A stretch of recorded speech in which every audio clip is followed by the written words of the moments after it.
Hello students, कैसे हो? सब मज़े में? Very good. तो भाई अपना surface area and volume chapter continue है और उसमें लास्ट एक्सरसाइज और लास्ट टॉपिक क्या रह गया है? Frustum. Frustum of right circular कोन, उसका वॉल्यूम और सरफेस एरिया निकालना सीखेंगे अपन। पहले तो देख लें फ्रस्टम होता क्या है। कोई भी कोन लीजिए, ओके, क्या लीजिए? कोई भी कोन। फ्रस्टम ऑफ ए कौन अगला टॉपिक है जिसका हम surface area, volume, total surface area पढ़ेंगे। Frustum of a cone. तो भाई समझिए, फिर से सुनिए। अगर suppose that a right circular cone is cut by plane parallel to its base, base से कहीं से भी प्लेन पैरेलल, ये दोनों आपस में पैरेलल हों और इसको अगर हम यहां से काट दें, इस हिस्से को हटा दें, तो क्या बचेगा? कोन का कुछ हिस्सा बचेगा। So why it is called frustum of a cone. समझ में आया? तो इस टाइप के कई एग्जाम्पल देखे होंगे आपने आपके घर पर। ग्लास है, these are the example of frustum. तो अगला सॉलिड क्या पढ़ेंगे? फ्रस्टम। घर पर बकेट आपके पास, also an example of frustum. कुछ इस तरह के बर्तन भी होंगे आपके पास, नहीं तो हलवाई के पास होंगे, देखिएगा, बड़े बड़े। तो ये भी फ्रस्टम के एग्जाम्पल है। कुछ इस तरह के बर्थडे कैप्स पहनते हैं आप लोग, यस और no? These are the example of frustum. तो बेटा अब देखेंगे इसकी डेरिवेशन। आ जाते हैं कि इसकी डेरिवेशन, मगर डेरिवेशन से पहले एक बार फ्रस्टम के सभी फार्मूले देख लें। और फ्रस्टम ऑफ ए कोन, तो सर कोन के अगर फार्मूले याद हैं तो फ्रस्टम के फार्मूले याद करना आसान रह जाएगा। ठीक है? तो सबसे पहले बात करते हैं curved surface area of cone. तो सर सीधी सी बात है सर, फ्रस्टम होगा, ध्यान देना भैया। तो सर उसकी स्लैंट हाइट को L मान लेंगे, उसकी हाइट को H मान लेंगे, किसी भी एक रेडियस को R1, किसी दूसरे रेडियस को R2, दोनों रेडियस अलग अलग होंगे। तो यहाँ पर हमने कर्व्ड सरफेस एरिया क्या पढ़ा? Pi r l. तो सर यहाँ पर कर्व्ड सरफेस एरिया क्या आ जाएगा? Of frustum pi l. R दो हैं तो याद रखने के लिए आसान रहेगा R1 प्लस R2। देखिए अगर ये याद है तो ये आसानी से याद हो जाएंगे, याद आपको करने पड़ेंगे, डेरिवेशन मैं दूंगा। अब बात आती है टोटल सरफेस एरिया की। टोटल सरफेस एरिया होता क्या है? Sir curved surface area plus area of its base. ध्यान आया? हमने क्या याद किया था? पाई आर, आर प्लस एल। तो इसमें क्या करते हैं सर? कर्व्ड सरफेस एरिया तो लिख ही दो डायरेक्ट, जो अपने ऊपर लिखा हुआ है, और दो बेस है। एक लोअर बेस का एरिया पाई R1 का स्क्वायर, अपर बेस पाई R2 का स्क्वायर।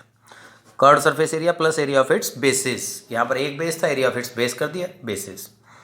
अब बात आती है जी वॉल्यूम की। वॉल्यूम होता है sir 1/3 of cylinder pi R square H। कौन का? तो ये होता है। अब इसका वॉल्यूम याद रखने के लिए 1/3 पाई H, R1 square plus R2 square plus R1 R2, ये याद रखना है।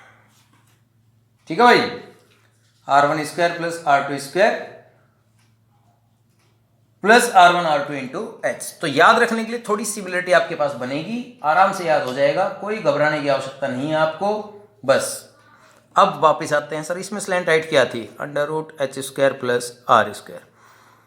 अभी तक जितने रिजल्ट देखे कहीं आपने फ्रस्टम में कहीं भी माइनस साइन नहीं देखा होगा, मगर यहाँ पर आएगा। याद रखने के लिए है ये ट्रिक्स है छोटी मोटी कि सर स्लैंट हाइट किस तरह से निकलेगी।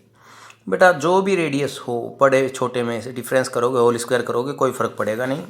ये R1 square plus R2 square, sorry R1 minus R2 का whole square plus H square. तो ये तो है याद करने का तरीका। अब मैं इसकी डेरिवेशन दे रहा हूँ, समझिएगा। सबसे पहले बात करते हैं curved surface area of frustum of a कोन।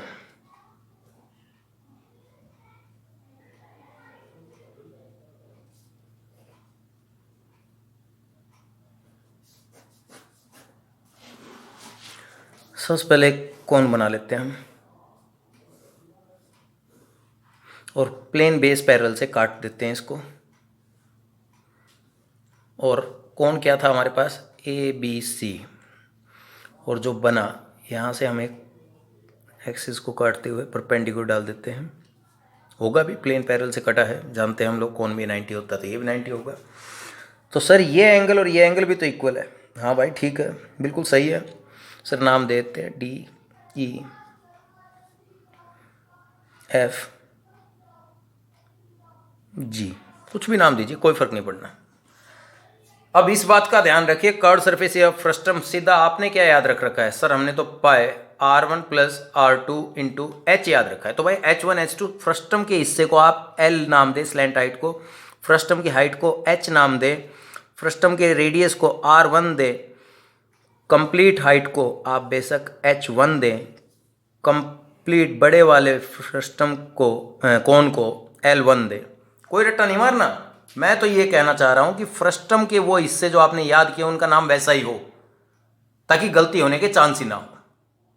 ठीक है, अब इसकी डेरिवेशन से पहले हम ये देखेंगे ए एफ ई और ए जी सी, ये दो ट्रायंगल आपस में सिमिलर हैं कि नहीं, बाय एंगल एंगल।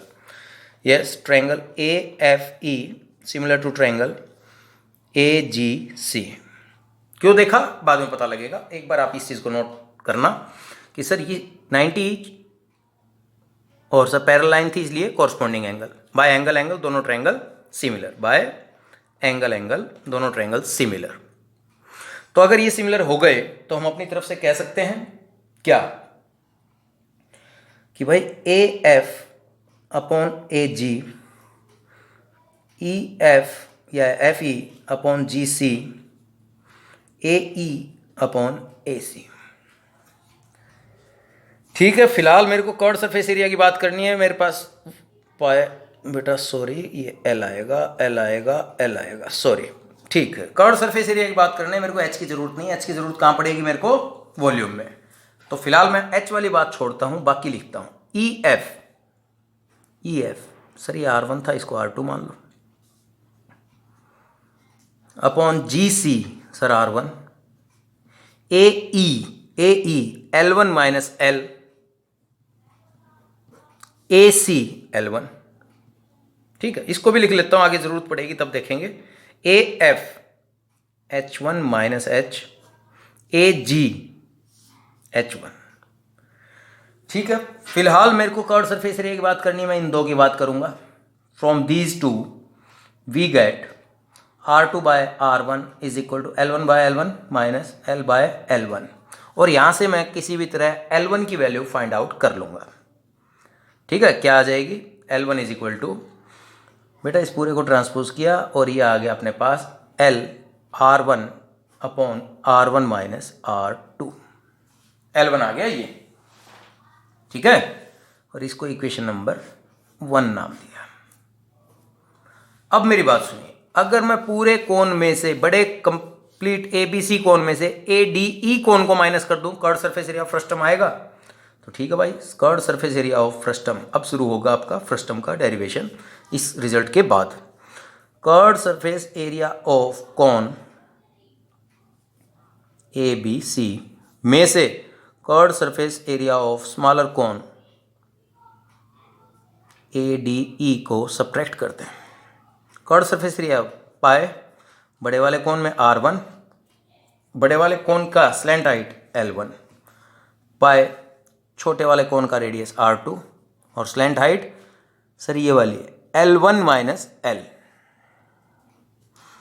कॉमन ले लीजिए, पाए क्या बचा, R1 L1 minus R2 L1 minus minus plus R2 L।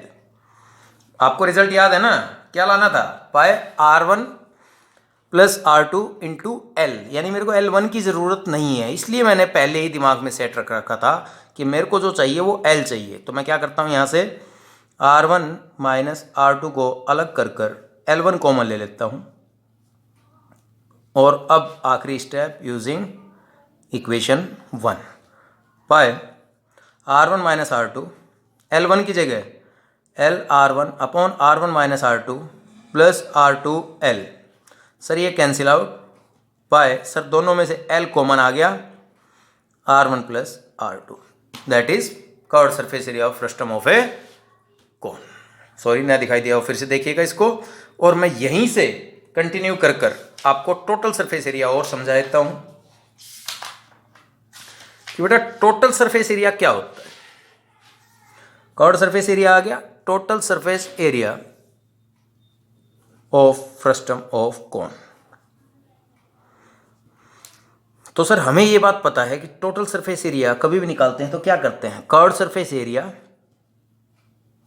Plus area of its base, एक से ज्यादा है तो इट्स बेसेस, ठीक है।